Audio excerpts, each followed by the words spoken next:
And Dr. Rima, we are live. I prefer that option. I hope you do too.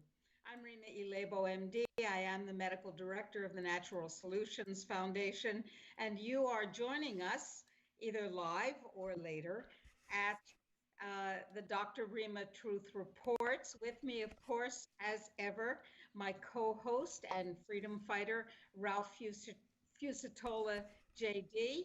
And we are brought to you through the kind offices of peopleforpeople.ning, Ning.com, an exceptional radio station with exceptional hosts and shows.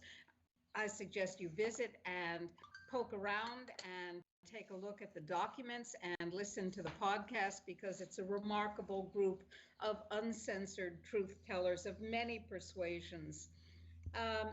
We've been facing horrendous assaults on our reality, on our autonomy, on our social structure, on our economy, on our connections with other people, which have been assaulted in a very, very carefully structured and intentional way.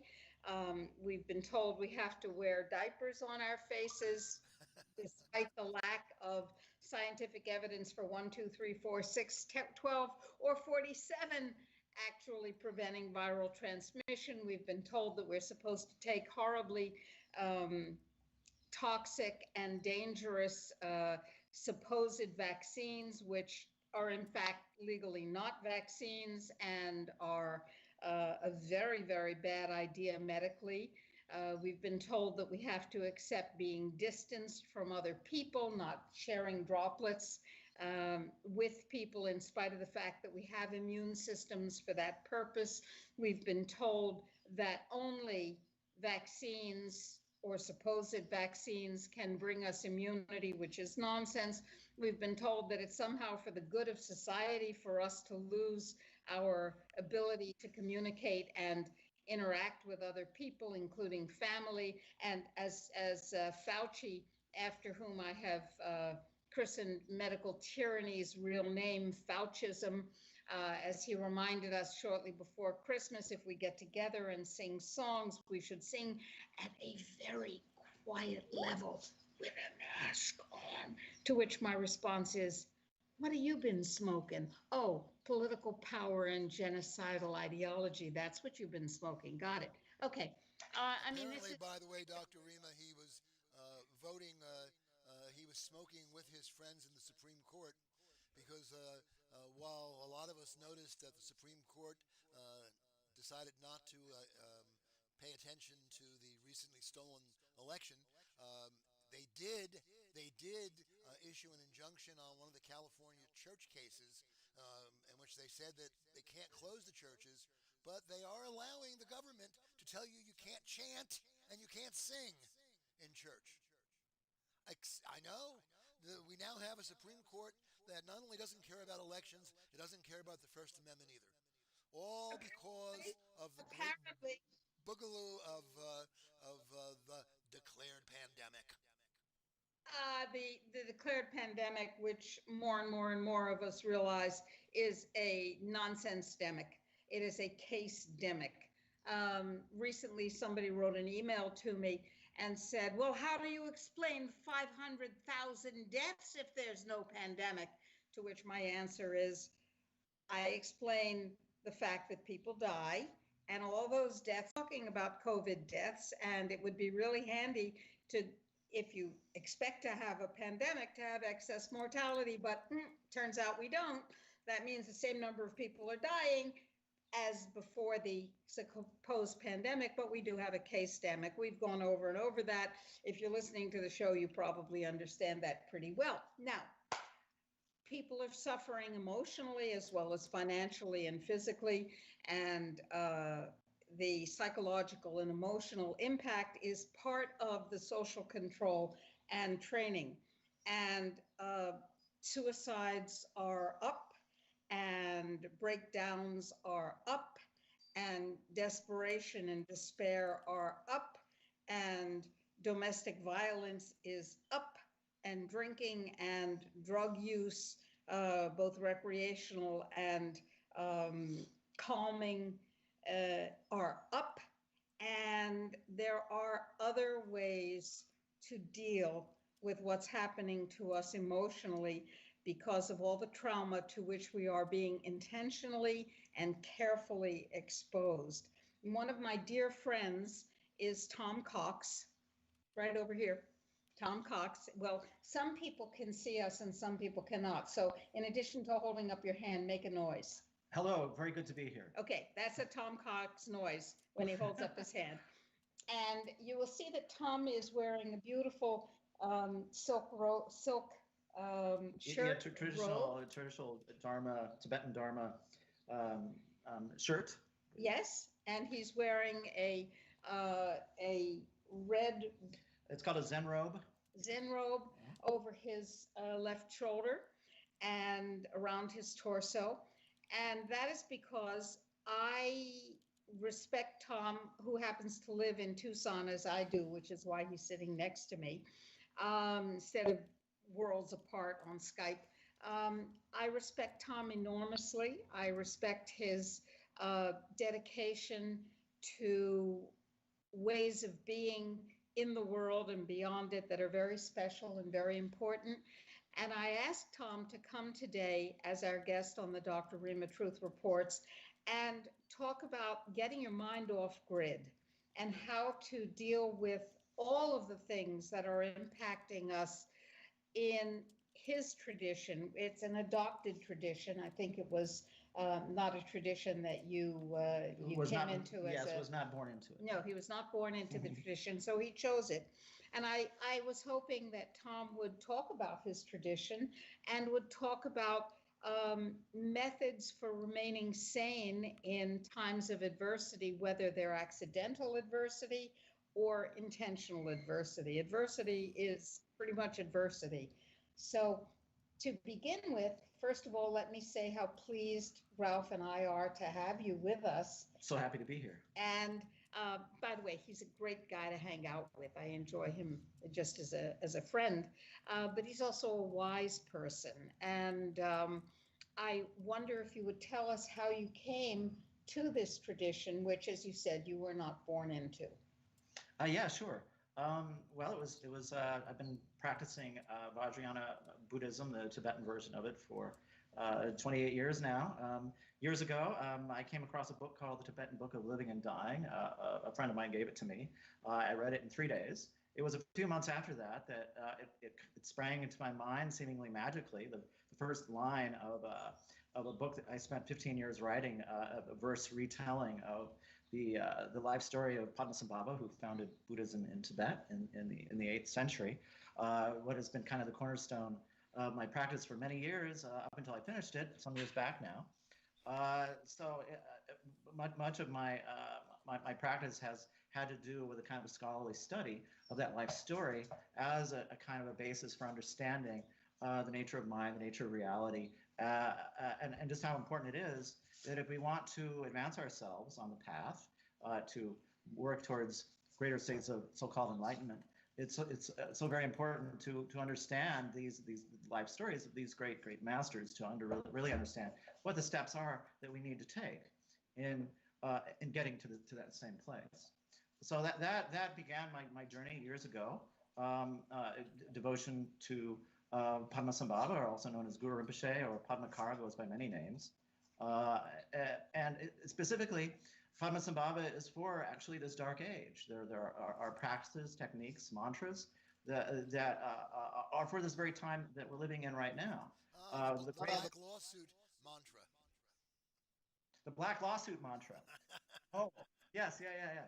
I'm sorry you guys can't see me, but because of the peculiarities of the way this system operates, the folks who are watching on YouTube can see me and both of you, but we're on Skype, and I have to keep my Skype camera off, or else it will cause unbelievable havoc.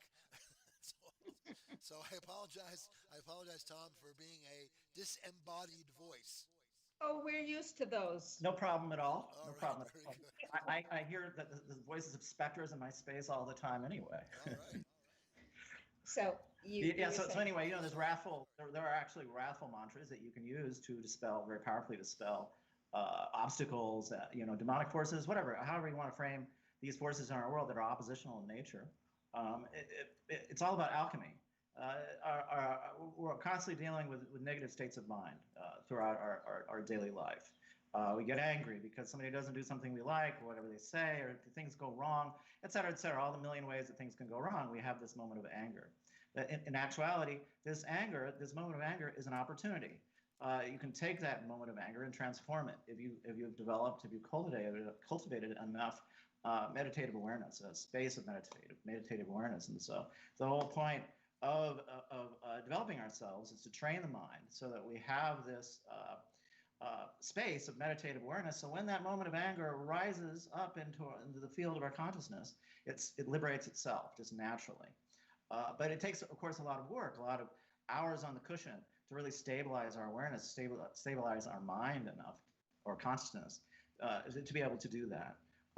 And really, for this time in particular, it's a profound antidote to all that ails us in a world where literally it's a war on consciousness itself that we're undergoing right now, where we have forces in the world that want to literally, it seems to me, remove the enlightenment process itself from our world, because it means that we become empowered individuals as opposed to, the chattel, the sheep, the useless eaters, or whatever that these oppositional forces that they literally want us to become. So that we serve them.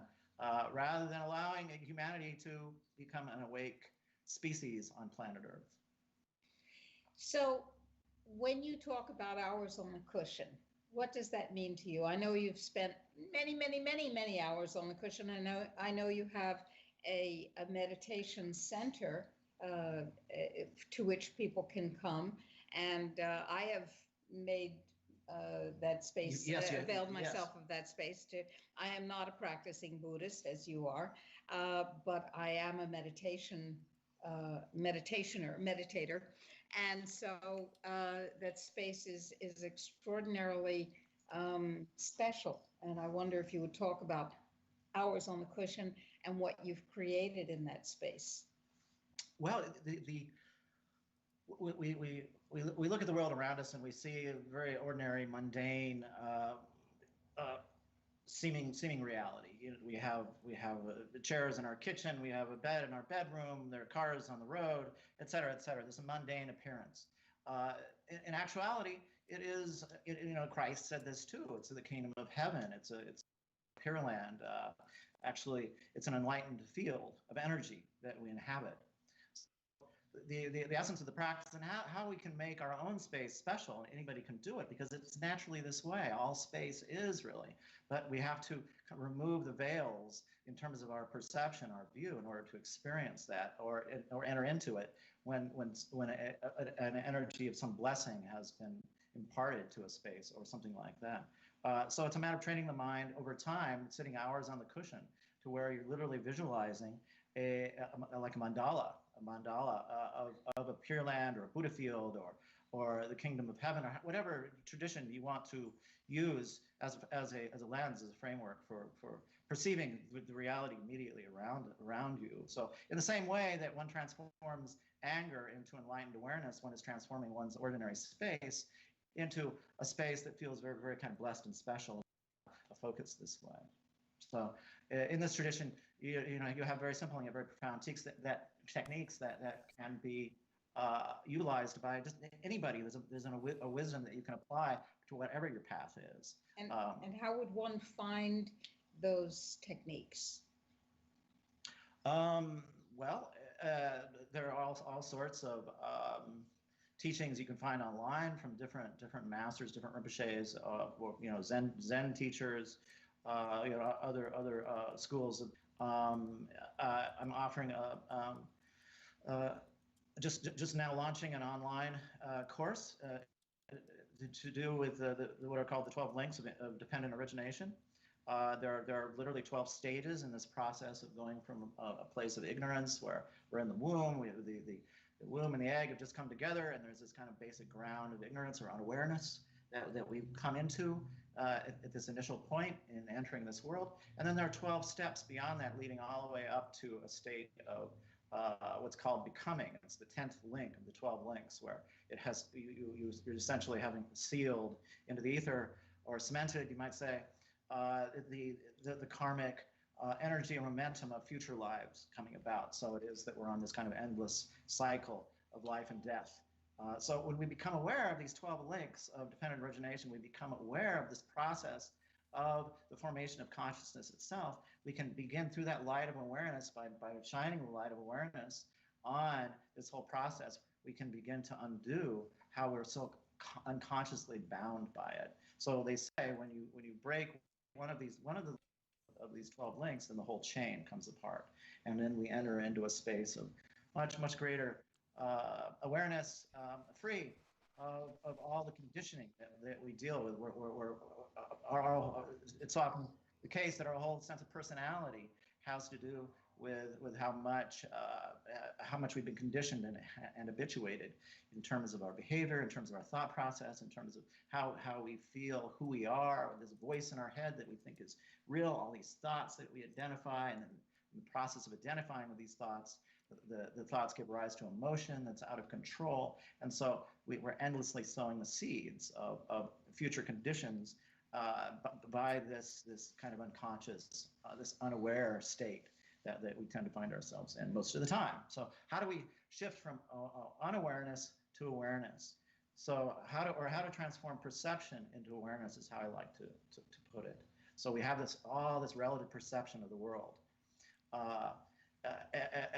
as opposed to this kind of basic ground of awareness that we actually are. That's unbroken. It's a constant underlying whatever frenzy our mind is in because of whatever events are going on. And that's who we are, is this awareness. So, my course is called The Healing Journey, Becoming Our Awareness, which has to do with what healing is, entering into our awareness, healing where it is that we're stuck in terms of views that are, because they're relative, are false. Can you give us some illustrations what that means for you? Let's see. Well, the whole issue of self-belief. I believe that, as we all so often feel, that I am not capable of doing whatever it is, based on a whole litany of experiences that we had growing up, who we're becoming, how we feel about ourselves. It's a false view based on trauma that we're holding, that we're carrying. So how do we transform these feelings into a sense of confidence, poise, or whatever, to be able to move forward? So whatever it is, there are limitations. We're constantly limiting ourselves in terms of what our relative view is, in terms of what we can accomplish. Well, suppose I came to you and said, I want to be an artist, but I'm not good enough. What would you say to me? By the way, I don't want to be an artist, but as an example. Well, I have this beautiful daughter. Her name is Mandarava. I named her after this enlightened female master of the 8th century. When she was 5 years old, she would make the most beautiful little collages. Her kindergarten teacher would say, "Wow, there's such talent here, such talent here."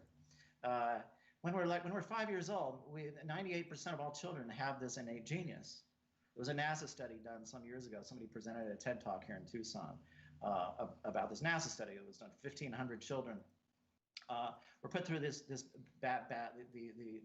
tests that determine their genius level. 98% of them at the age of 5 were at a genius level. They did it 5 years later at the age of 10. Only 30% were at genius level. They did it at the age of 15. 2% were at genius level. So we're all, genius. Public and private education is a walloping success. Yes, isn't it though? Yes, indoctrination centers, I like to call our public schools and our universities and what all these official places of what the understandings we're supposed to come to in this human life. When in fact we have this thing that's called, they call it in the Gnostic tradition gnosis, or they call it in Eastern mysticism prajna, this innate wisdom we all have, we're all born with it, and it gets obscured, it gets covered up by all the false teachings. So many lies are taught in all different fields, university level, all the way down to kindergarten, all towards the end of making us a pliable and compliant citizenry for the obviously for the corporate agenda and all the rest that's beyond that. So, Well, to an awareness of that time, how to access that original feeling at the age of 5. So I would probably have said person. Or Dr. Rima here, if she actually wanted to become an artist, actually, do she's meditation. a wonderful artist, and the beading work that she does is extraordinary. Cool. Yes, it is extraordinary. So But that's okay. she's she's underselling herself here. Thank you. So if I wanted to become some other kind of artist, so what would you say to me? I'd say, oh, when I was little, I loved to paint, but now I can't do it. I'm I would say, well, I would ask the question, okay, where is that feeling coming from? So let's sit with that feeling. Let's look at that feeling. Let's follow that feeling back to its source. And maybe that takes a day, maybe it takes a week of sitting there until finally you get to that experience that formed that belief. So using meditation, to use this hypothetical example, using meditation, you would ask me to consider my own inner perceptions of what is real and what I limit myself through. And then in the process that you are developing in the 12 links, what would happen next?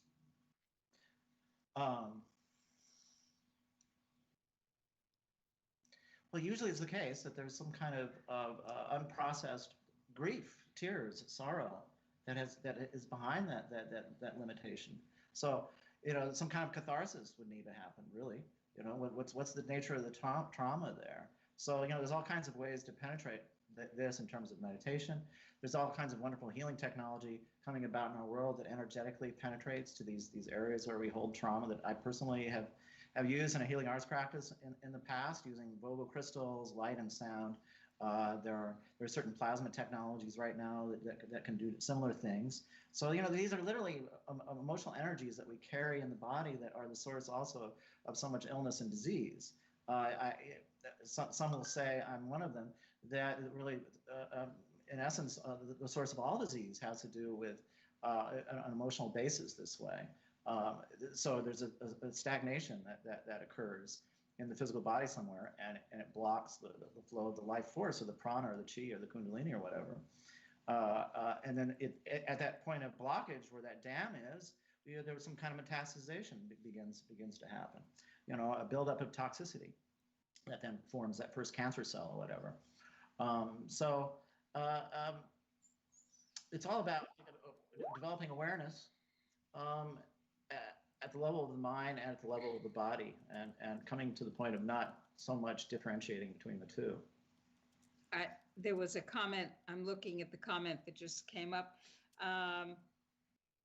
Okay, the producer of the show just noted for the record that Dr. Rima and her guest, Tom Cox, are not carrying out social distance. Yes. We are not wearing masks. We are sharing droplets as well as wisdom, information, and perspective, and we are carrying out a normal human function. And neither one of us is going to sicken and die because of this normal activity. We are, however, both going to be richer for the experience, and we are sitting in each other's energy fields, by the way. And we are able to see each other's face. That's spelled F-A-C-E. It's a 4-letter word, and it begins with F. And it might also be pointed out that social distancing as a phrase is an oxymoron. There is no such thing as distancing and being social. just to make Precisely. a little footnote, a little Orwellian footnote. And there. let me add a little medical footnote to the Orwellian footnote. There is, in this double speak world of social distancing, there is zero science behind the idea that viral transmission is impeded by being 6 feet apart or 4 feet apart or 9 feet apart. This is not consistent with the physical reality of how droplets and micro droplets and viruses spread. This is nonsense. You know what comes out of the rear end of a bull? It's that. So it's non-science, but it is social conditioning. And no, we are absolutely not practicing social distancing in the way that's being bruited about at the moment under the fascist, Faucist regulations. I am not sitting, for those of you who cannot see the video, I am not sitting in Tom's lap. He is not sitting in my lap. We are not closer than people who normally have conversations are, nor are we further away than people who normally have conversations are. We're having a normal human interaction. I would say we're about 2.5, 3 feet away from each other because it's comfortable on the chairs. We can see each other and we're both looking at the camera on my computer. This is normal human interaction. We might be sitting at across from each other at a table, having a cup of coffee or tea together. That's also normal. There is no such thing as social distancing in, as you pointed out, the Orwellian doublespeak sense. If you're being social, you're not distanced. If you're distanced, you're not being social. But people accept that in the same way that they accept the unproven and abandoned concept of herd immunity as having to do with immunity. It doesn't have anything to do with immunity. It has to do with the way genetically identical populations of animals move together and may or may not share disease. And last I looked, people travel, people have genetic diversity, and so on. So moving back to stress control, relief, reduction, and perception, relief, control, and correction. Talk to us about how people can protect against the toxic effects of what we're being exposed to, including, by the way, my own personal response, which is to continually be astounded and horrified and angry at the continuing idiocy of what we're being exposed to and expected to believe in, like this mRNA stuff is supposed to be good for us, it's supposed to be protective, like the fact that putting a diaper on your face is supposed to be protective, like the fact that not being close to people is supposed to be protective. It's all idiocy, and I get angry. I get really angry. So talk to us about... Well, the first step is to follow from what you're saying. We need to stop complying. You know, it's interesting that our aura goes out about generally 6 feet. And there is, I would say that there is some kind of transmission that happens when we're in, within that 6 feet from each other. Assuredly. There is some kind of transmission to do with whatever you want to call it, spirit, mind, heart, a shared humanity, an increased capacity to empathy. So what happens when you separate people like as it's being attempted and succeeding all too greatly? We feel isolated from each other. We feel stuck. We feel increasing degrees of despair, and it's creating an environment that becomes unworkable for so many.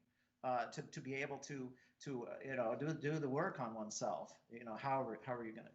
We are social beings. We are den animals. When you love someone, when you care about someone, your first and most basic impulse is to be close to them.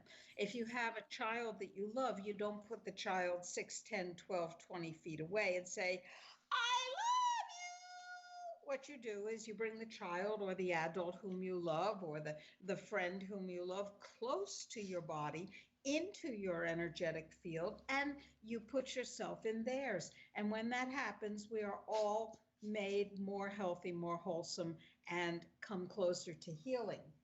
We live in a strange time where the simple act of being has become an act of rebellion. The act of just naturally being is a rebellious act. That's a profound statement. Would you expand on that? While you're thinking of that, it seems to me that that's a profound statement about the globalist depopulation agenda as well. Well, sure. It relates to the invasion of artificial intelligence into our world, the agenda to merge human consciousness with the machine consciousness. All the oppositional forces, so-called, behind that desire to hijack divinity, you might say, in terms of what this war on consciousness represents. It's really a co-opting, a hijacking of our human energy to create, because these oppositional forces don't have the capacity themselves to create. So the only thing they can do is to hijack our capacity to create as kind of the ultimate creators from a Buddhist perspective. It's an attack on free will, among other things. Most assuredly. A complete removal of it. For those people who have read the posthumous book of General Stubblebine called The General Speaks, Intimate Conversations with the Dead, which comes from the conversation that I continue to have with General Stubblebine, despite the fact that he died on his birthday in 2017, February 6th. He talks a great deal about free will and the opposition to that free will that defines the oppositional forces. And people call those oppositional forces by many different names and many different traditions. But the fundamental reality is that as human beings, our consciousness turns on our will. And we make choices all the time. We make choices to make choices. We make choices to perceive. We make choices to be limited. We make choices to be unlimited continually.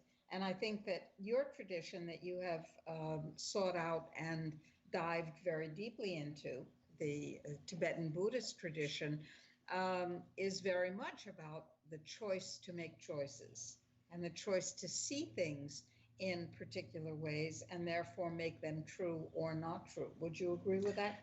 Yes. Well, awareness is ultimately it's kind of a living thing. It's energetically creating all of this. They say that the consciousness is constantly projecting all this phenomena onto the canvas of creation, or however you want to put it. In other words, phenomena is a psychophysical projection of consciousness itself. So this is our divine birthright. This is who we are. This is the nature of our awareness. How do we realize? The whole question is, how do we come back? How do we become our awareness again? Where we're coming from a place of unawareness, of ignorance, to realize. So this is kind of the essential teaching that applies to any mystical tradition, whatever. What do we avoid thoughts of more than anything in our daily lives? Death. We live in a culture that wants to put death out of view in a million different ways. Constant deluge of distractions happening through media, through TV, through the whole entertainment complex. When all of this is to distract us from this awareness of things as impermanent, the nature of impermanence. So when one becomes every moment, 100% of the time, aware of impermanence, aware of death, as not just an inevitability, but as something that could happen at any moment, that's the very essence of our awareness right there. And it dissolves then that state of ignorance that we're in, that we're steeped in, to whatever degree we are. So it's a gradual process of transformation that has to happen. In order for this to happen, though, we have to open up a space in our lives for this to happen. And this means not complying according to the dictates of today about, in terms of all these rules that we're to follow that literally have to do with an agenda to take ourselves away from this very enlightenment process of going from ignorance to awareness. So this is what the 12 links of dependent origination have to do with too. When you become aware of this whole process of becoming, of going from ignorance to awareness, then all that is kind of embedded in this whole spectrum of our consciousness is dissolving naturally away, kind of like sun dispelling the shadow. I am remembering about 9 months ago, you held a gathering at your house. Tom and I live, maybe 10 minutes away from one another? About 3 miles. Yeah. So Tom invited me to a gathering at his home, which was a mask-free gathering. And I said, oh, yes, thank you. And at that time, I think that was the first time we'd ever gotten together socially. And so I went to the mask-free gathering, and there was a circle of very interesting people sitting around the living room and kitchen, which is one unit, and we were talking and enjoying I certainly was enjoying the conversation with lots of people that I didn't know, who actually had faces that went below the middle of their skull. They had faces down there with mouths and chins and everything. It was pretty cool, special people. And one woman came to the door. I don't even remember who it was, but she stood up. Oh, okay, you do. And she was standing at the door, and she was essentially horrified. She was wearing a mask, which was color coordinated with her outfit. Okay. And she was really upset with us because we were all sitting around talking without wearing masks. A room full of infidels. A room full of infidels, all of whom had been invited, as she was, to a mask-free social gathering. And she was incensed because she came to the gathering masked or diapered, and we were not diapered. And I thought, my God, what a distortion of reality this woman is projecting outward as well as accepting inward. Do you remember that moment? Pretty much. She stood at your back door and angered at us. Yeah, I think Did she come in and join the event, or did she leave? Well, I went outside too, so she was more comfortable outside. So she actually did outside, but she never came indoors. But she did stand at the door and chastise us for making the choice to sit indoors. It was cool, as I remember. It was too cool for me outside. And she chastised us because we were violating her strictures in reality. And they were all self-imposed. That's why I remember that event so clearly. It was such a beautiful example of what you're talking about. It's just irony is abound in our world today.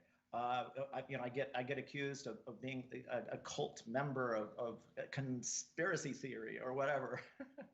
When I look around and I see, such strict adherence to behavior like having to wear a mask or social distancing, and what do I see? That's what I see. What I'm being accused of. There's the cult. This 70 or 80% of our world that's adhering to keeping their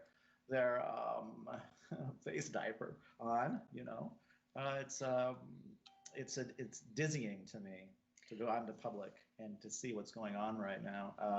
I don't know if I'm on the same planet Earth that I was a year ago. I'm not. A year ago it was pretty weird. Now it's incomprehensibly weird. I just received, in the midst of an article that I was reading online, an advertisement which popped up. I didn't ask it to, which is a treatment for maskne. Maskne is a facial disturbance that occurs when the mask is blocking the free flow of oxygen and carbon dioxide and trapping moisture and so on. And people are getting eruptions, skin eruptions under the mask. It's now going by the name of maskne. And there is a product I'm sure there are many products devoted specifically to curing maskne. Hint, the cure is don't wear the mask. And we have mask mouth. No, I know. You must wear 2 or 3 masks. Two or That's three. the cure. Where I have an article from the AARP, American Association of Retired Persons, which is supposedly for anybody over the age of 50, which I most assuredly am, which shows you how to layer 3 masks on top of one another, and then on the outside of that put, and I quote, an impermeable waterproof mask. That's your 4th mask. An impermeable waterproof mask. How do you breathe? To accomplish. Well, you don't. That's the point. Now, I propose if you really want to be safe, put duct tape over your nose and your mouth, and in just a few moments, you've accomplished the goal. You know, everybody should just get their own personal hazmat suit and just go to the grocery store and wear your hazmat suit. You know, or Calvin. We're soon to be seeing Calvin Klein special designer masks. There are triple. There are already ones going like this. Oh, like Dr. Rima actually has designer masks that are designed to be breathable. So, folks, you can go to the nsfmarketplace.com, and you can actually get a mask that you can breathe through, but it still complies with the completely irrational regulation. Oh, and by the way, before we go too far from it, you were mentioning General Burt's first book earlier, Dr. Rima. Let people know where they can find out more information. They can go to generalburtspeaks.com and get more information. They will probably be told by their browser that it's a dangerous site to go to, but persevere and force the browser to let you go there. The good news is that in addition to General Burt's first book, General Burt's second book is almost done. Now, there have been some booklets that have come out in between, but we have General Burt's second book on the world systems. And those of you who are familiar with the history of science, on the world system was one of I think, Galileo's books. So this is General Burt's book on the world systems, plural. And I think you all find it very, very interesting. Well, not all of you will. Some people will say, no, I don't want to hear anything that contradicts my firmly held beliefs, in which case you will not find it very interesting. You will find it disturbing. For those of you who are interested in additional information to consider, you will find it interesting. Now, while Tom resumes his discourse, I am going to stand up and walk away to the other side of my house and bring some masks back to show you some of these designer masks and share with you why these are superior to. I'll be right back. Tom, all right. Continue. Okay. Yeah. So, is there any questions maybe for? Well, I do have folks on YouTube putting notes on, and I'll see if they happen. I'm very interested in Buddhist thought. I think it's one of the most important streams of thought on the planet, and I've certainly studied for many years. And I've even written an essay entitled "Mises and the Buddha," which compares the thought of Ludwig von Mises, the great philosopher of freedom, with the teachings of the Buddha. So I'm very interested in this whole area, and I'm interested in the practicality of it, of course, which is the hallmark of Buddhist teaching, is that it's a teaching that is meant to be applied in the real world, and all of the meditative techniques are intended to have practical, real results in our actual experience. And that, to me, is a key to the power of this type of approach.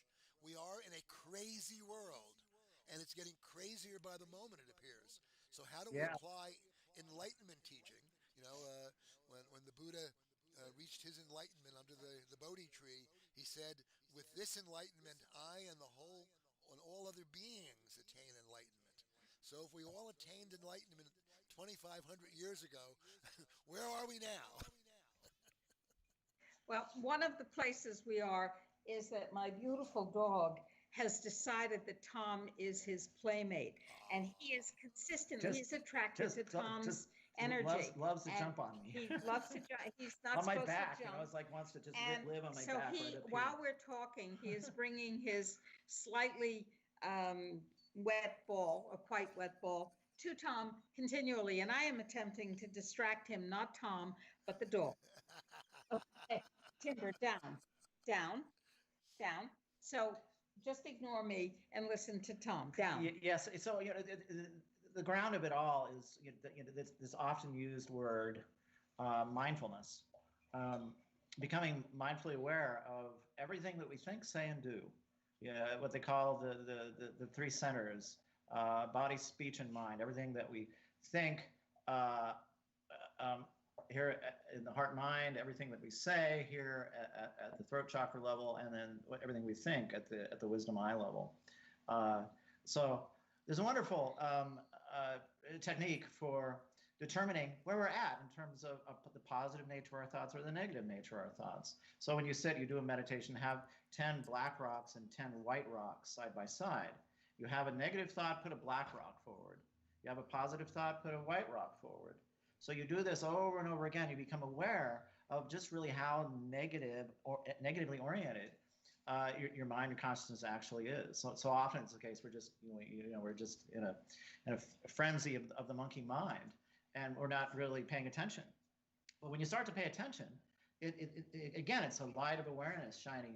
You'll automatically start to see, the more you do this, the more you become aware of just how negative the thoughts are that one's having throughout the day, the more you'll find yourself pushing the white rocks forward.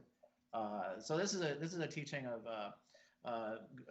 Garchen Rinpoche, who has a center in Northern Ireland. That's where I learned that. Very profound, very simple practice to do in order to really kind of gain a foothold over your consciousness, rather than always our lives being all over the place because of actions and things we say that we then have great remorse about because it's causing harm, it's hurting people's feelings, whatever, et cetera, et cetera. So we start to see a shift begin to happen. We start to centralize more in our own inner space. We start to become more observant of the world around us, more of a witness to things around us, and really start to see how others are kind of unconsciously engaging in processes that are coming from this deep-seated place of unawareness. So it's very simple, really, and it applies to in any walk of life, any tradition, whatever the case may be. It's simply becoming a better person.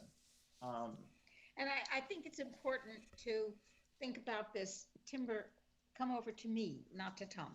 I think it's important to make the distinction between a religion and a practice, because what Tom is talking about is available to anyone with a religion, without a religion, with a belief system, without a belief system.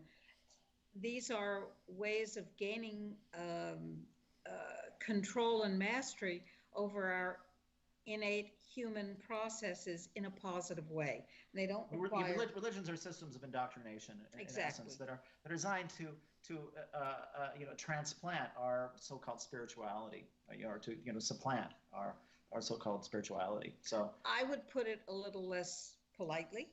I would say, because I usually do, it's one of my spécialités de la maison. For me, organized religions of any stripe whatsoever are systems to control thought, sexuality, and resources. And I don't particularly need anybody to control my thought, my sexuality, or my resources, including access to information, which is a precious resource. Well, it's all dogma that's designed to obscure the living essence of our wisdom nature, what they call prajna in Eastern mysticism, or gnosis in Western mysticism. So it's a living energy. It's not it's not in a text. It's not in language. Language can open a door. It's a guidepost. Various spiritual teachings are guideposts, but when we fixate on them as the end, rather than as kind of the boat or the conveyance or the vehicle to getting back to our original state of awareness, then it becomes a tool of the state. And yet, when I've gone to your meditation center and I take Timber with me, who lies down and does whatever it is. Blessing. It gets a great blessing and does whatever it is that dogs do when they're with somebody who's meditating and they're being quiet, which he does. You will choose a text and you will chant it. And I wonder if you would talk about the frequencies, the impact of the frequencies of those particular words of the text that you're chanting. It's the Tibetan Dharma language.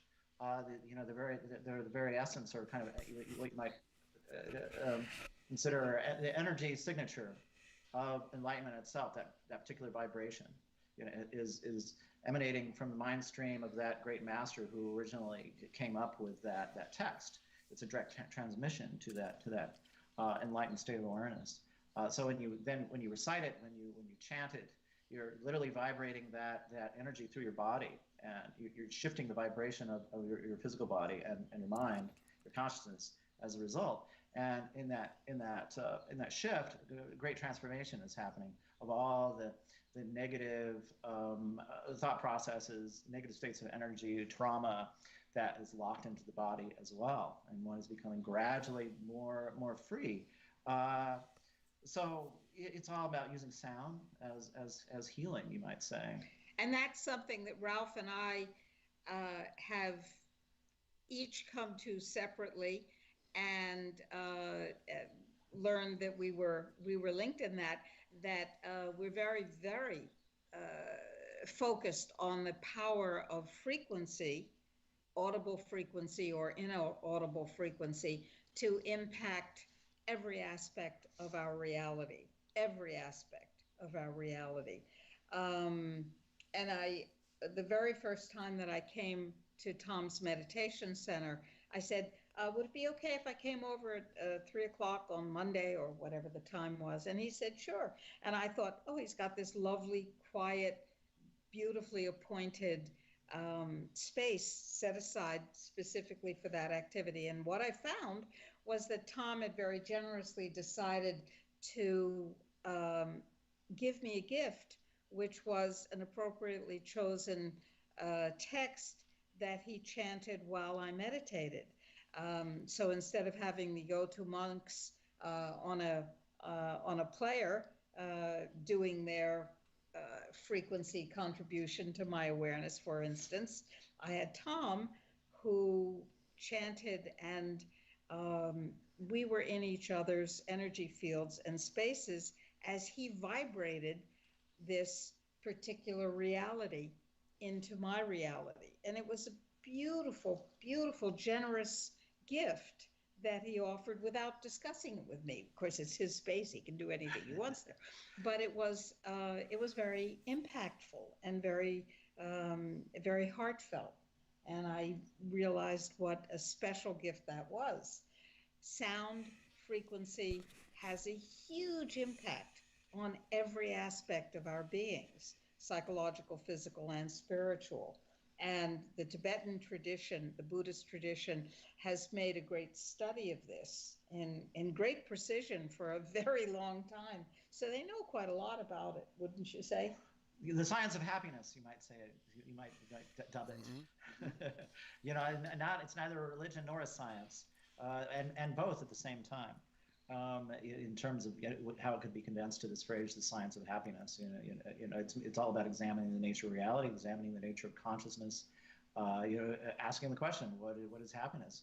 Analytical, meditative questions like, well, where is the mind? Where do you find it? What color is it? And then you can't find it. You realize it's not localized anywhere, that it's all pervasive, and then you can begin a process of developing that awareness. Where the Pure Land. Nature is everywhere, so we can create our own Pure Land by entering into others who have generated a Pure Land. Keep going. keep going. I just made a mistake on the visual here, but Oh, we're you're still okay on this Yes. visual. Everything is Yes. fine. In fact, let us take this moment to remind folks. I have a bad echo here. Bear with me a second. To remind folks that we are 1 hour into a 2 hour program, and you are being heard across YouTube, the Natural Solutions live stream, and over People for People Network, which is www.peopleforpeople.ning.com. You can support Natural Solutions by going to the NSF Marketplace, and that is nsfmarketplace.com. Where you will find, among other things, not only the Advanced Vaccine Directive and the Advanced Sanitary Masking Directive wallet cards, which assert properly your right to refuse medical interventions that you do not wish to participate in. You will also find masks. Yes, I designed these masks. This is one mask. It is a face diaper, if you wish.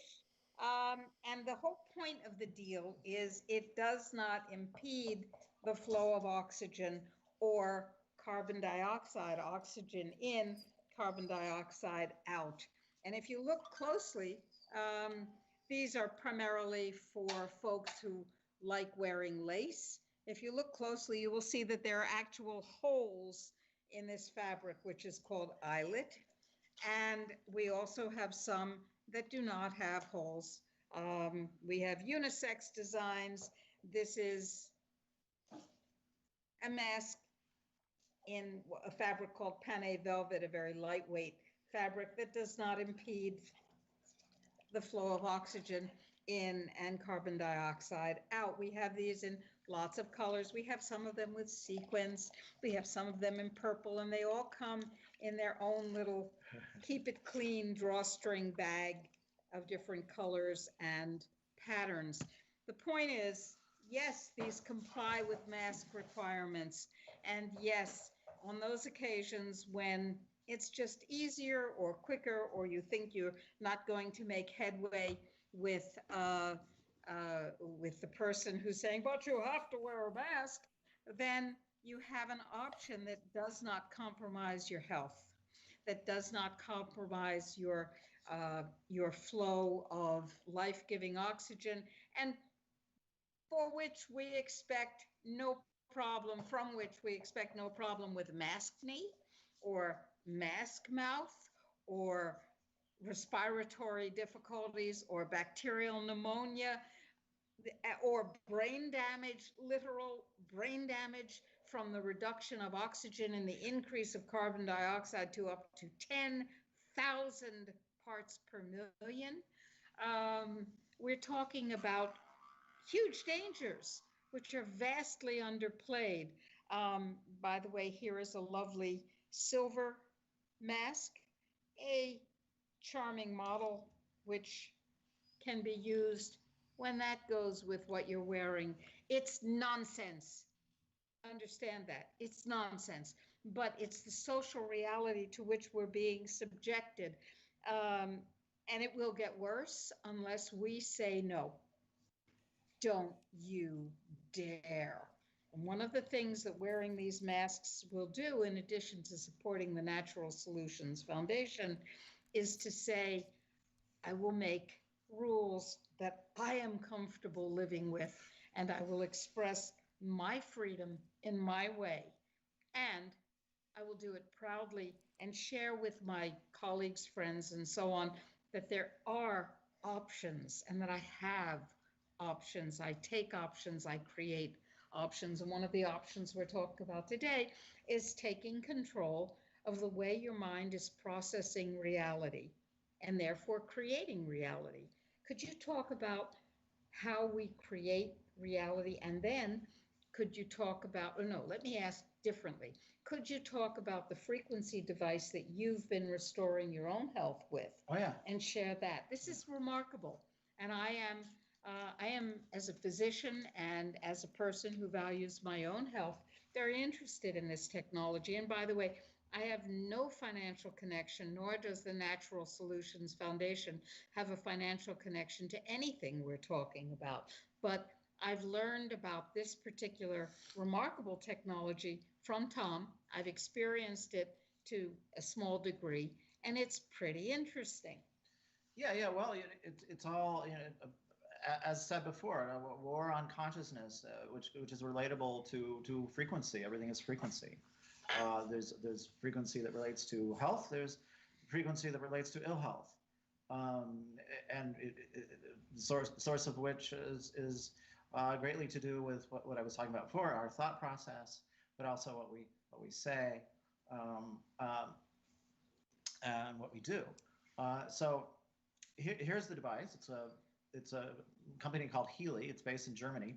Let's hold that a little bit closer Sure. to the camera. So here I have what plugs in to a computer to charge it. So it literally it does a scan.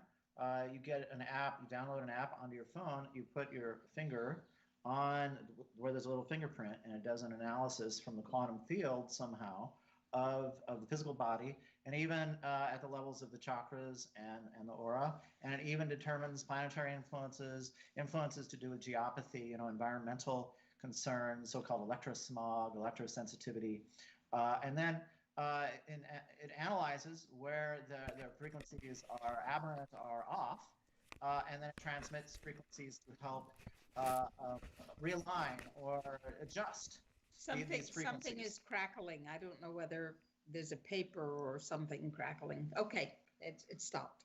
Yes, yeah. So you run programs, and then it somehow determines this. It's beyond my pay grade exactly how it works. It's the realm of quantum physics. Let's do a scan while we're talking. Let's do let's say an electrosmog scan. I happen to have a device which allegedly prevents electrosmog in my environment. So let's show how a Healy scan works. Okay, got to turn my phone on here. This is a really cool use of energy and quantum reality without taking away human decision making. Yeah, it's helping to reactualize what a natural state of health is at the level of frequency. Right. And it covers just about every sort of category, element of our being. And you learned about this originally from a naturopath here in Arizona, right? He's a kinesiologist and a chiropractor and a homeopath. Oh, I thought it was a naturopath. Nope. Nope. So there are two different functions here. I don't know if you can see it very well. Resonance analysis and aura analysis. So if you hit resonance analysis, it'll come up a list of your clients. I'll go down to myself here. Or actually, I should do you. Do me. Yeah. Do me. I'm here. Yes. I brought my body. I brought my mind, such as it is. Yes, I brought my frequency system. So then it comes up, continue with database selection. And then you have this whole list of programs here to do with all various categories. Pain, learning issues, fitness, so-called job that relates to stress, sleep issues, beauty that relates to skin health, hair health, and then skin specifically, mental balance programs, bioenergetic balance programs. Run that on me. All the meridians are covered. In essence, it transmits all the different possible frequencies, so I understand it, of homeopathic medicine. So we take little drops under our tongue for homeopathy, or little pills or whatever. This is doing the same thing at the level of frequency and transmitting the same frequencies, the shifts in frequency that happen when you take homeopathic medicine. So here, I usually start with the all Healy programs that determine what's going to be, most prominent in terms of issues that we're facing, either emotional, psychological, spiritual, or physical. So we'll start the analysis, and then we see a little fingerprint there, and I'm going to have Rima put her finger I'm going to on the put screen. my finger on the screen, and it will tell me the analysis has been completed. Analysis is completed. That was excruciating painful, expensive, and time-consuming. Yes. Yeah, you had to and wait. Toxic. She had to wait in the waiting room for so long. So long. So we have what comes to the top here is the learning program. So these have to do with issues of focus and concentration. So whatever is happening, there doesn't mean there's necessarily pronounced issues of this. It's just where there are maybe deficiencies that are beginning to develop, or whatever the case may be. Bioenergetic balance programs number 2, that has to do with different organs and systems of the body. So the gold cycle, which has to do kind of overall health and well-being, and then healing meridians programs 2, which relates to specific organs and their how well they're functioning. So I hit actions here and vibrate, and now for about a minute and a half, it's sending frequencies that will be adjusting on all levels to do with those different levels of our health.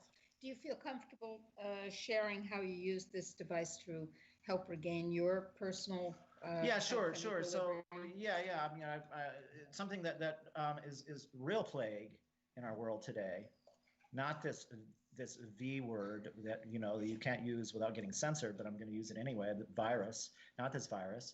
Black mold is the real plague in our world. What I was deeply affected by about 3 years ago. 80 to 90% of buildings are infested with black mold in this country. At least half of the population is experiencing symptoms, if not outright deep maladies to do with black mold in their space, in their workspace, or in their home.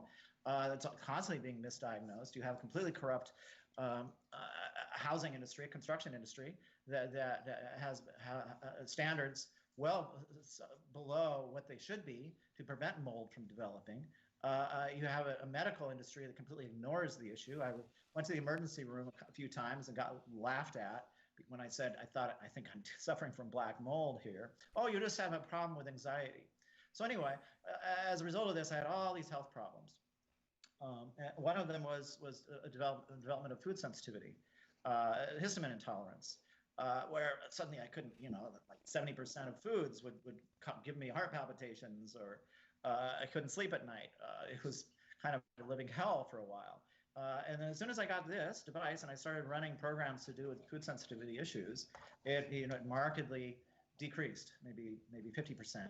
When I first met Tom, he literally virtually could not eat anything that a normal healthy diet consisted of. Yeah, so it was very, very restricted. I couldn't even eat leftovers because histamine builds up in leftovers sitting in the fridge.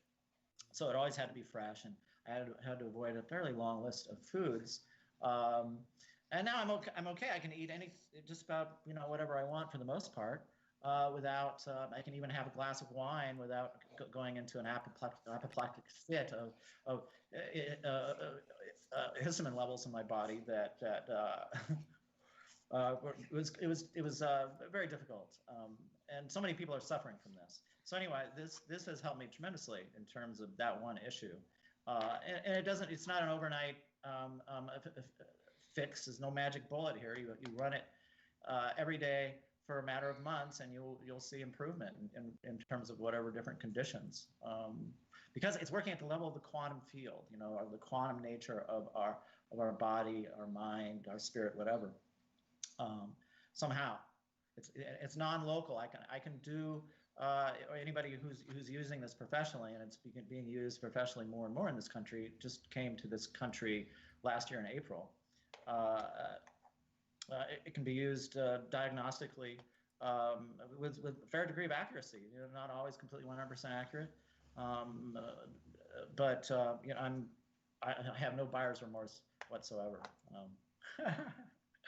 So I think that's most interesting. Here's Tom, who is a profoundly committed person in his spiritual devotion and tradition, and he said, I have a physical problem and I haven't been able to manifest a healed reality for myself. Let me try something else. And the something else was a frequency device, or is a frequency device that's been life-changing.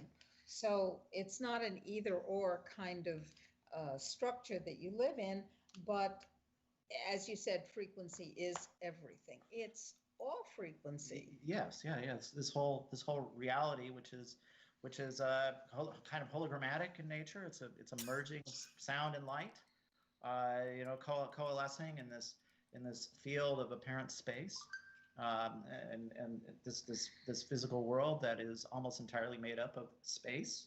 99.99999% of phenomena is empty space, and then there's just the frequency of the little bits of photons that are holding everything in this appearance nature together.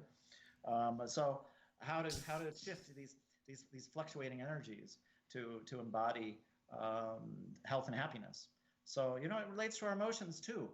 His Holiness the Dalai Lama said, if you have an open heart, you'll have good health. You have a loving heart, you'll have good health. You live a long life. So it's promoting at that level too. There are programs to do with mental equilibrium, and there's a program called Wellbeing Soul that you can run for 15 minutes. There are little electrodes you hook up to your wrists, and it transmits microcurrents into the physical body, while also it's affecting the quantum frequency or whatever of the body. And when you chant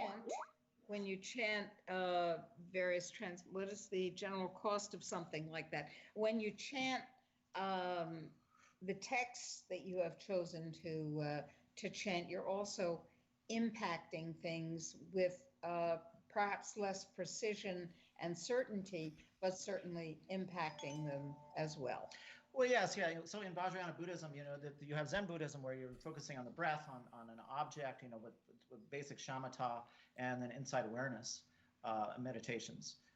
In Vajrayana, you're focusing on the light body in essence, the physical body as the nature of light itself, and there are literally hundreds of different deities that one visualizes as oneself as, and there are mantras that are connected to each of those deities. So you can visualize yourself as probably the most well-known deity is Shinrezi or Avalokiteshvara, and probably the most well-known mantra is Om Mani Padme Hum.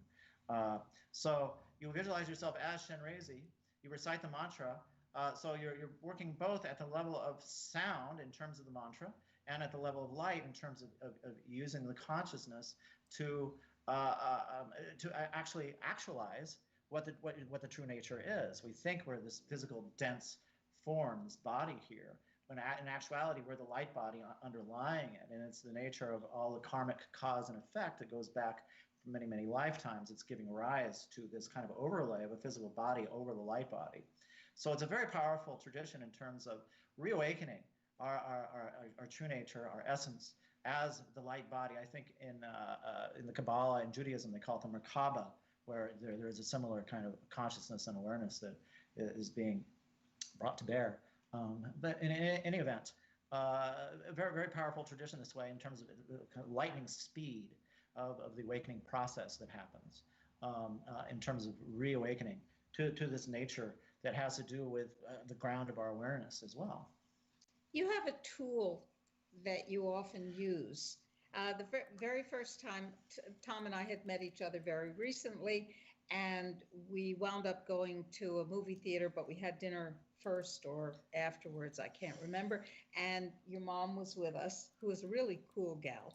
And Tom was using this tool almost the entire time, and we happened to be at a Japanese restaurant. I thought, I wonder if he's going to put that down and pick up chopsticks. How is he going to do this? This is interesting. Yeah, so this is it here. It comes off, and I could use, well, it's not quite a chopstick, but anyway. So you spin it. It's called a prayer wheel. You see them everywhere in Asia. On the inside is a sacred text, a scroll wound all tightly up, and on it is printed many iterations of a half dozen different mantras in this particular case.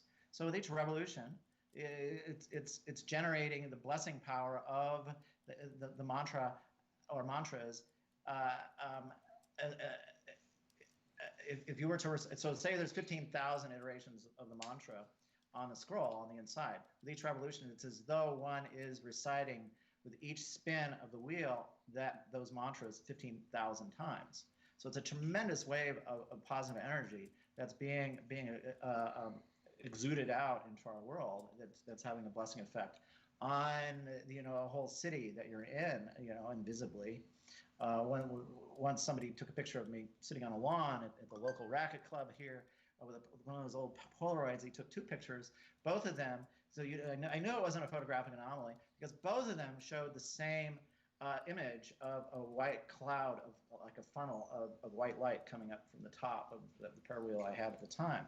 So it's very, very literal energy that's being generated here.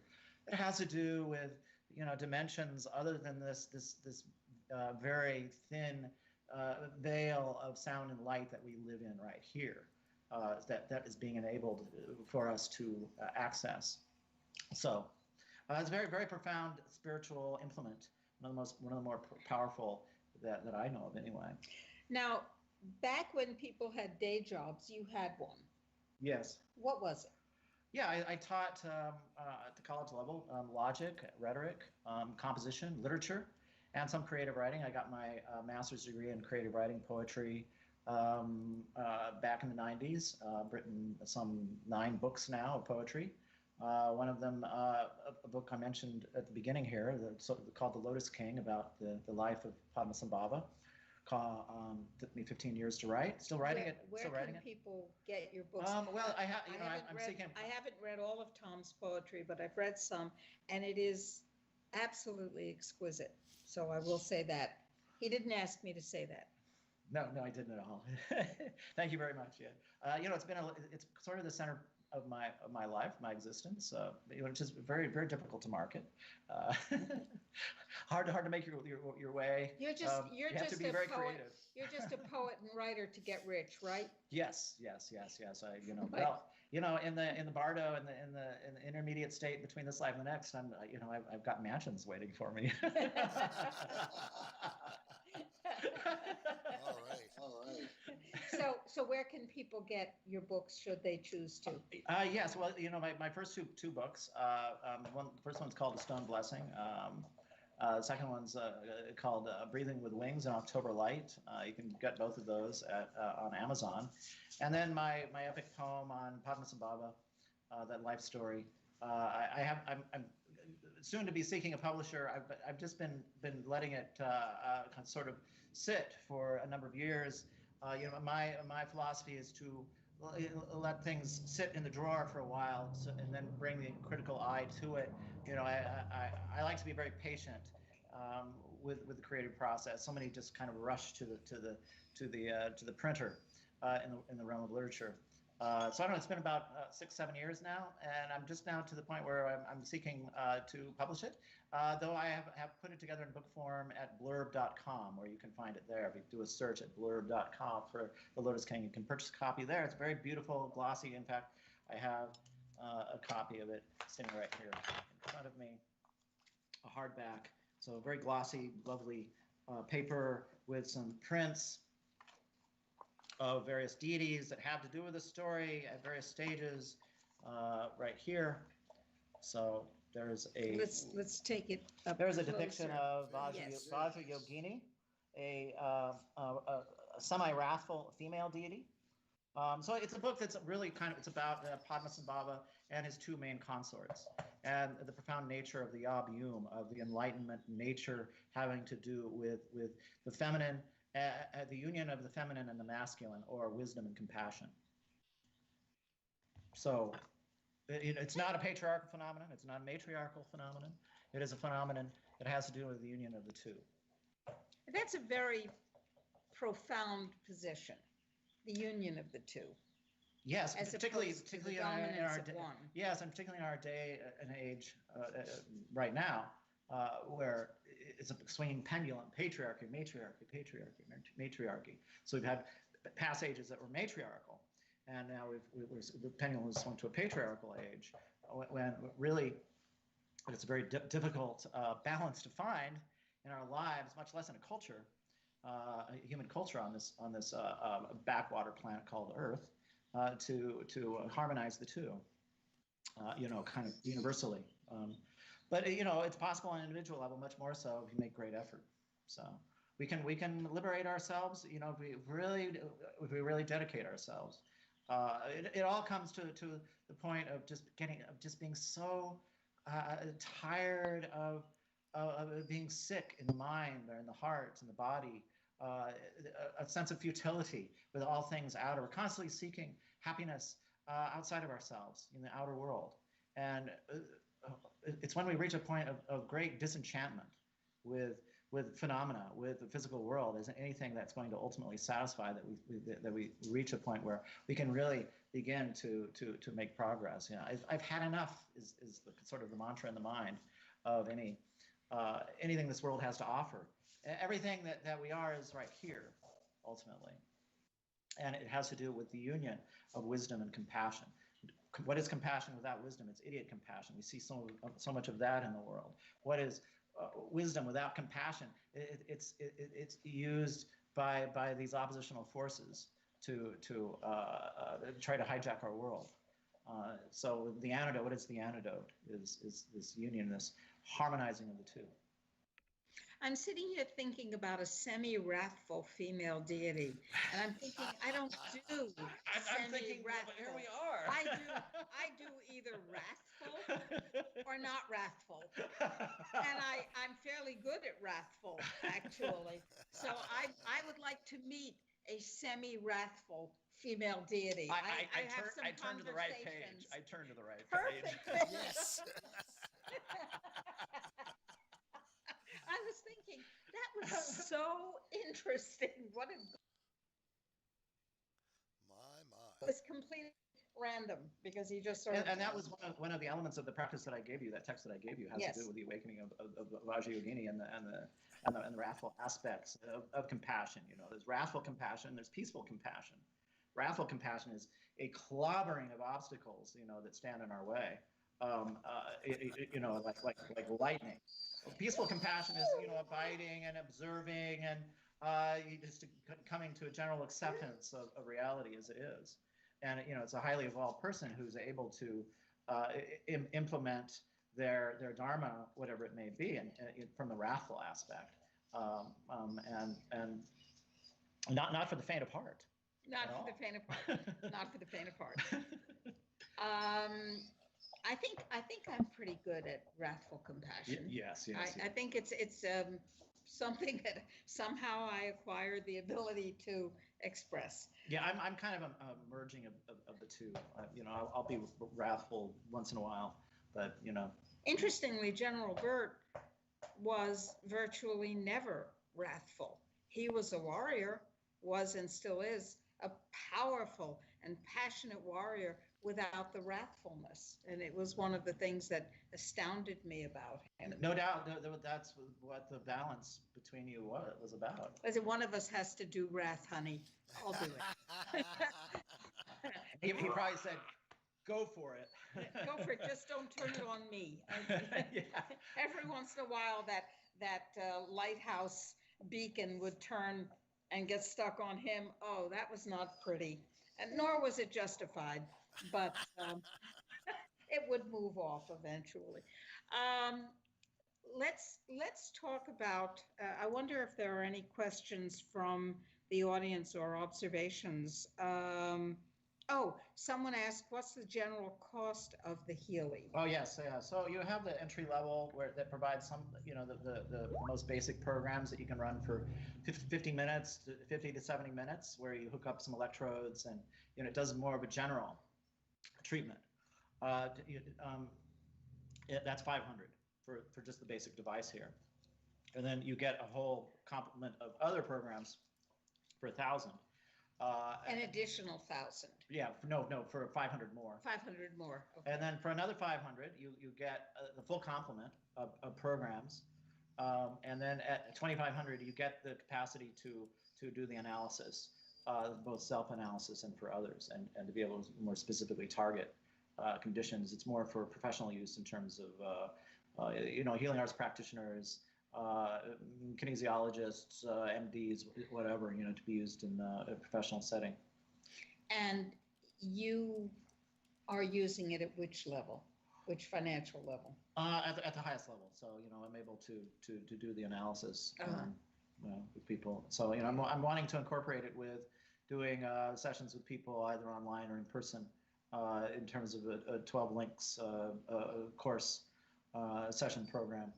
to use the Healy in the process of working at the level of the physical body as a support, and working at also the other levels of consciousness. Tom, do you have a website people can go to make contact with you on this? I will soon. I'm just putting together a brochure right now, which is almost finished. I have like three websites I need to create. One for my one for my Dharma Center, one for this purpose, and also for my literary work. So, Tom, if somebody wanted to explore the 12 Links program, what would that program be like? I know that you're in the final stages of preparing it. It's essentially an online consultation and coaching program. Is it yes, not? yeah. Using a different, each session will entail a different theme, kind of like a slogan or a koan to be contemplated, to conjure whatever issues may be connected to where one is stuck in these different stages in our development. So there'll be meditations and contemplations in terms of a particular theme relating to 12 different slogans successively. Over what period of time? So whatever the comfort level is for the once a week. It could be every few days.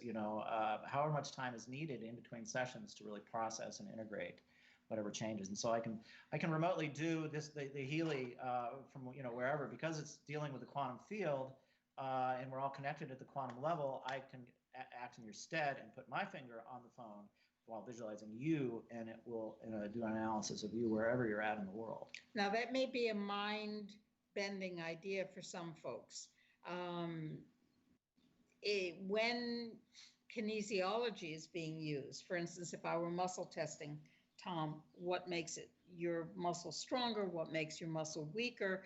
I could use one person, let's say Tom, as a surrogate for another person and get accurate results, even though that surrogate might be literally on the other side of the planet.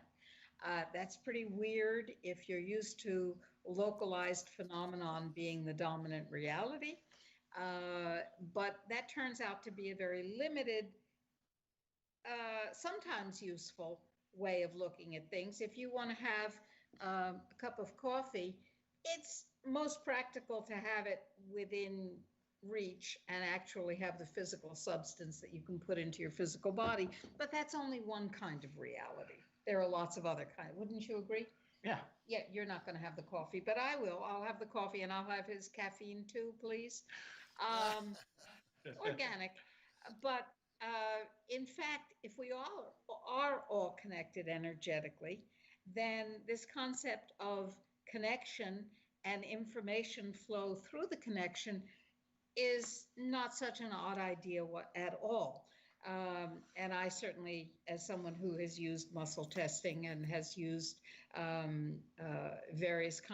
many kinds of energy devices and technologies for treatment, diagnosis and treatment, know perfectly well. But this surrogate thing really is very, very powerful. And therefore, when you say I can use my finger as a surrogate for somebody else's finger, I think people who run organizations like Quackwatch would become joyous. Oh, I can leap on that. But they'd be wrong, because there actually is quite a lot of both theoretical and practical evidence, powerful evidence that that's a reality. We all know that if you send thoughts to someone at a distance, they may pick them up. We all know that when somebody dies, a person that they're connected with may immediately discern that event has happened. These are realities. Yes. And so that makes perfect sense to me. Yes, it also has to do with how an idea manifests itself in a dozen different minds at once in different places on the planet. They each think, oh, this is my original idea. You stole my idea. When it actually, they're all their ideas, the same idea. The ownership is shared, whether they know it or not. In 2014, Alfred Lambremont Weber published a book on the omniverse. At almost the same moment, in two other places around the world, two other people published a book on the omniverse. That term didn't exist in the published literature before. Alexander Graham Bell was one of two people who invented the telephone completely separate from one another. He just happened to get the patent in first. The other guy, whose name, if I recall, was Grzyński, we would have had, Ma Grzyński instead of Ma Bell. He got the patent in second. He didn't get the patent granted. Alexander Graham Bell did, but it was basically the same device which precipitated itself out of whatever things precipitate out of. What were you going to say? Yeah, so we all, to bring this to a Buddhist Eastern perspective, we're all the same consciousness. And it's this great ocean of consciousness that we all share, and here we have living proof of it. There's only the illusion of separation, of individualization of this person and that person, when really this awareness is the same awareness. It's a universal awareness. It's why great beings, when they die, come back again, because the awareness is that these, it's like the old Beatles song, "I am you and you are me." The awareness is that they're leaving themselves behind. In essence, you can't abandon yourself if you're really cultivating compassion, bodhicitta, whatever you want to call it. The very arising of it, the very emergence of it, has to do with the awareness that we're all connected this way. So, wouldn't it be so then that in the world of science, the evidence would be found, or since it is being found, then we can say that this is so. What drew you specifically to Buddhism? Well, when I was first in graduate school at the University of Arizona here, I connected with, in my office, I was an adjunct teacher. In my office was a Catholic nun, who I got along wonderfully with. Very, very interesting lady. And she turned me on to this book called The Coming of the Cosmic Christ. And it expressed this idea that, that the so-called second coming that the Christian world speaks of is really a consciousness, a shift in consciousness. It could also be called,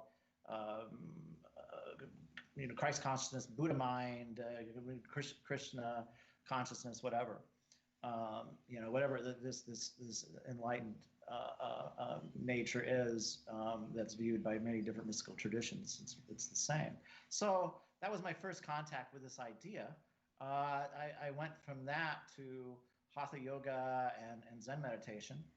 And then it was a few years later that I read, as I mentioned before, a book called Tibetan Book of Living and Dying, where I realized that really the whole point of this existence is not to accumulate possessions. It's not to gain some great status or be the icon of success by the end of your days, but rather to cultivate a quote-unquote spiritual friend. A positive manifestation of a teacher, in which in a world where there are so many negative ones, so many false teachers, and 98% of them are false. If you can be so lucky as to cultivate a spiritual friend, from that 2%. It's a very generous assessment. You really think it's 2%? Well, I like to be generous. She's a semi-wrathful one. Whatever the percentage is, they do exist. Even if it's a very small percentage, they do exist. And the ego is very clever in how it will appropriate whatever spiritual progress that we're making as its own. So, thus spiritual pride. We live in the land of spiritual pride here in the West, in particular, because of all the greed and materialism that's in the air everywhere. So you have these teachers coming over from India and Tibet and Nepal who become corrupt. It's all too pervasive. Very sad. I have personal experience with this, and I also have personal experience with some really great beings who I still have very wonderful connections with. One of whom my center represents, Venerable Loanto Rinpoche. So I realized that you know, it was about the age of 27 or so that this is going to form the basis of my life, cultivating this, and I thought I would have to go over to that part of the world, but lo and behold, I never actually had to. It was maybe 3 years after doing a particular practice of Om Mani Padme Hum every day. And it formed this aspiration to create a Dharma center. And literally 2.5 blocks down from where I was living at the time, this house opened up. My father happened to be in town. The very day that I got kicked out of my studio apartment, being told that by the end of the month I had to move that very day, my father just happened to be in town, walked down the street, house was for sale. That very day, my dad said, "Oh, I'll buy a house." I said, "Okay." And that very day, we were signing on the dotted line, and that's where I still am today. You know, from that basis of that initial aspiration, which somehow from past lives, whatever, was at least so it seems to me, was very pure at the time. So I've been told anyway by a few of my teachers, you know, whatever. I'm more aware of my impurities than I am my purity, but whatever, that's another story. So it came about, my center today, the Dragoon Dzogchen Center of Arizona, here in the middle of Tucson. And it's quite a remarkable place. You walk through the very beautiful and special gate into a garden, and there in front of you is how large is the space? Oh, you mean the temple garden in the front? The meditation room. Oh, it's let's see, it's probably like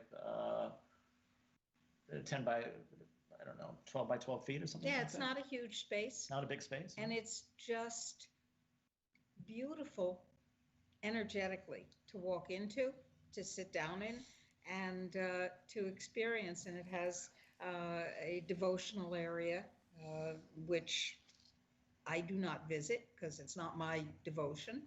I appreciate, but I don't. Yeah, I've been extraordinarily gifted with all these tankas, you know, these depictions of various deities that are hanging on the walls. And, beautiful. And other very, very sacred items that rest on the shrine that right. You know, are and priceless. This is called conditioned space. Conditioned space. From our good friend Dr. Tiller. And others have used that phrase too. And space can be conditioned and will hold a charge, an energetic and a vibrational charge. Correct. And when I said I don't visit, I mean I don't use it as a place of worship or veneration. I appreciate that it's there and the beauty of the things that are in this little center, and it simply offers an opportunity to focus in a unique and beautiful way. But it's because of your devotion to make that happen that it has happened, and that's really quite and, you know, diligence over 25 years or so of mostly everyday practice, and it takes a lot of time to establish such a space and to get people coming there.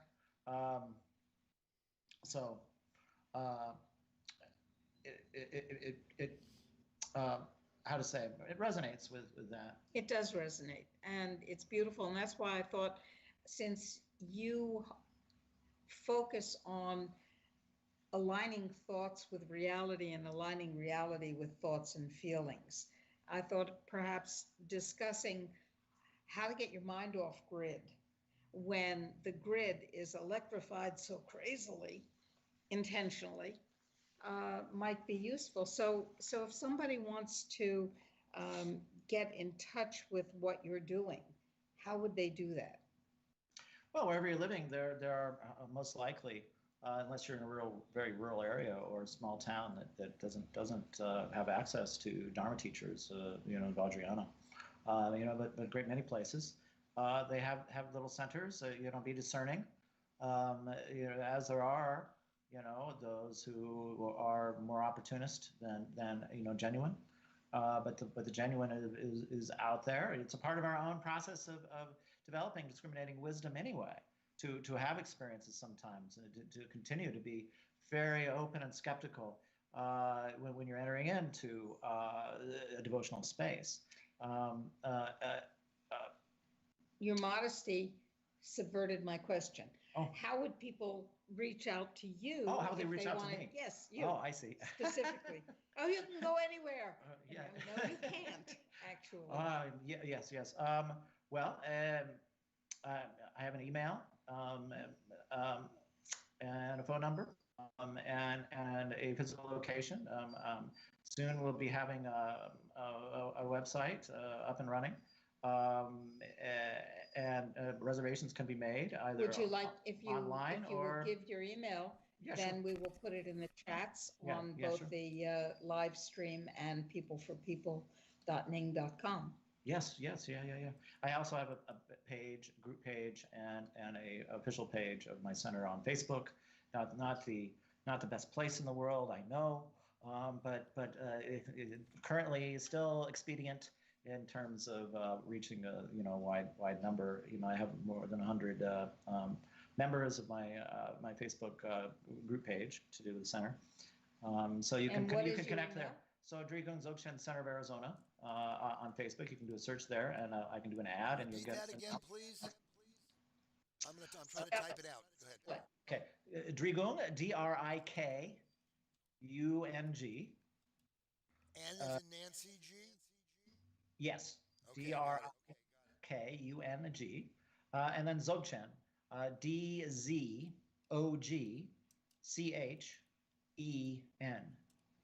Dzogchen, Center of Arizona.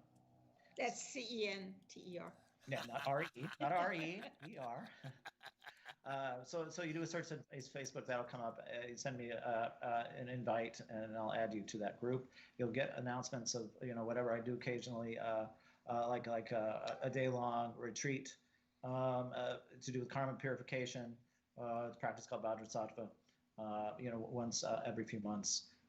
So that's what I have going on right now through this current era of complete and utter madness, where people aren't getting together at all. But I've been kind of defying that and opening my space up anyway. If you want to come, and I had one person come the last time I did this, one brave soul. These people show their faces. But they did arrive. Actually, the two people came, and they both were wearing a mask. But when they came inside, they weren't wearing a mask. They decided not to wear a mask. So I don't know. I think maybe the sacred nature of the space broke the ice for them. Maybe, I don't know. Very, very dear and wonderful people. Good friends. But. And your email? Oh yes, my email is it's mkaruna, MKARUNA at cox.net. So is the service provider named after you? No. Tom Cox, you see. No.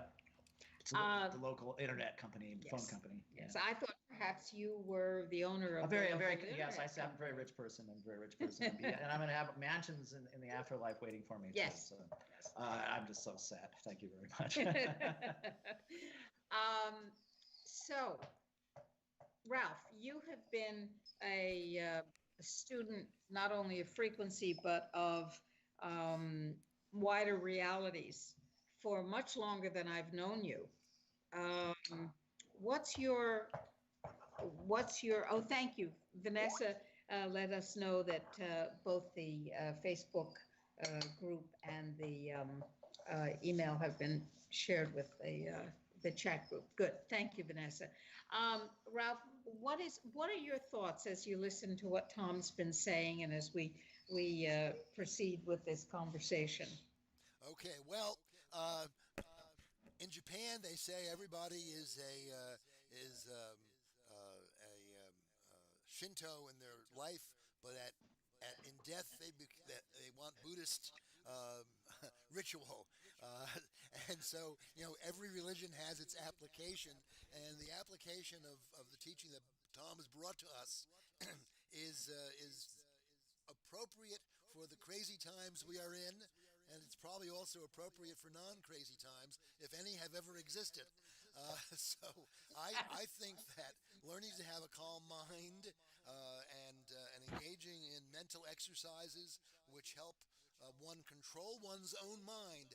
Everybody is trying to control my mind. I want to control it for myself, right? So that's a wonderful, wonderful observation. Yes, the issue is not whether Timber so wants to sit in Tom's lap. The issue is not whether one's mind is up for control, but who gets to control it? Is it not? And timber down. Yes, who's in the pilot seat? Who is in the pilot seat? Is it you, or is it, you know, Big Brother living right down the street, right next door, or, you know, coming right out of your screen here, your black your black mirror screen. Yes, exactly. Exactly. And I much prefer to make that choice for myself and to make and to choose the definitions of what my mind is going to know, have, experience, and do. And I'm not particularly happy to have nanobots or smart dust or frequency imposed upon me to make any of those decisions. No, thank you. Well, all this technology is kind of vibrating down here, and if we bring our frequency, our vibration up here, we were neutralizing this stuff down here. You can't exert any control over us, at least theoretically. I'm just, you know, like hoping that's true, but I'm pretty certain it is. If anybody's really interested in exploring the great power of Dzogchen and Tibetan Buddhist tradition, there's a wonderful documentary that came out in the last year or two called Precious Guru. It's all about Padmasambhava and the profound practice of Padmasambhava for this current time that we live in, which is all about transforming the incredible darkness into the light. The mantra of Padmasambhava, Om Ahung Vajra Guru Pema Siddhi Hum, is so powerful as a mantra to recite, to transform the darkness within ourselves, the darkness on the outside, is invoking the presence of that great being. A wonderful documentary called Precious Guru that you can stream on Vimeo. Vimeo.com. Unfortunately, no other streaming services providing it. I don't really like Vimeo, but that's such as it is. Also known as Vimeo. For those who is that how it's pronounced? Pronounce it the other way. Vimeo. Well, that's how I say it. So I just wanted to. They're all a bunch of. You know, the first time you said it, I said Vimeo. What the hell is Vimeo? Oh, Vimeo. Got it. Okay. I have not seen that. It's great. It's great. Really inspiring, beautiful. What makes Padmasambhava so different? Well, you know, in one sense, you know, all enlightened beings are the same. They have different dispensations, different purposes at different times on our planet in this world of developing human consciousness back towards enlightened states. Padmasambhava, and so the story goes. You know, Padmasambhava means lotus born out of a lotus. So the legend is, the story is, and it ultimately doesn't matter if it's literal or not, but it is said that it's literal, that Padmasambhava was born out of a lotus on a lake called Danakosha, which is slightly over the border into Pakistan, close to Afghanistan, and was fully formed as an 8-year-old child out of a lotus. The concentrated energy of all enlightened consciousness came to mass itself at this point deep in a lake, manifested as this 8-year-old child who then became the prince in the local kingdom. And just like the Buddha, Shakyamuni, gave up the trappings of that royal, rich and illustrious life to go and, in this case, bring together a compendium of all the techniques and methods of Vajrayana which enable enlightenment in a single lifetime. So the Buddha's teachings provided the Mahayana mostly level of teachings in terms of developing compassion for all beings and wishing for enlightenment of all beings. And Vajrayana is a subset, what Padmasambhava brought into the world on the shoulders of Shakyamuni. The set of teachings, techniques, and methods for transforming very powerfully the darkness within and without in our world, and really came into the world for this specific time that we're in now, this, like, I don't know, a few centuries, maybe. So Padmasambhava, even to this day, is manifesting through disciples who are being reincarnated today, what are called terma texts, these treasure texts, and some of them are actual practices. And one of which I shared with Rima when she came in my shrine room. I chanted one of these terma texts that came through Jime Phuntsok Rinpoche in the early 90s. So there's a tremendous power of blessing if you happen to connect with one of these Terma texts that they've recently come into the world. They're very potent for that time, and they continue to enter into our world today. So it's such a powerful tradition this way. And the connection with Tibet, with Padmasambhava is. Oh yeah, so eventually Padmasambhava came to Tibet. There's quite the story. Subduing many demons on the way, coming from India, and really subdued the land of Tibet in planting the Dharma there. It had been previously been there for a few hundred years.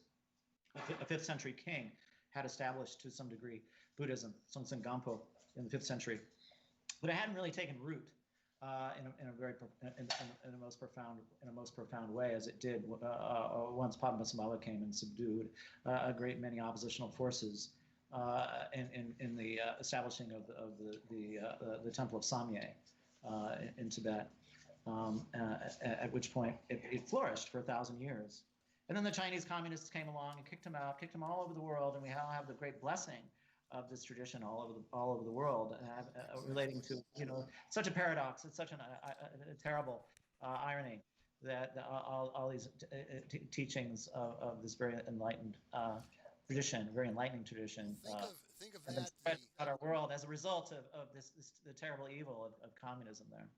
Think of that wonderful situation where the Dalai Lama would perform the Kali Chakra. Yes. Maybe once or twice in the decades of being there in Tibet, and today the current Dalai Lama literally is repeating it over and over and over again. He is doing magic literally around the world. He's turning the wheel of time. That's what the Kali Chakra is. Anybody present at those Kali Chakra initiations are being initiated into a mandala whereby those present reincarnate as warriors at a time where the Muslim plague, you might say, that the scourge of Wahhabism is finally subdued.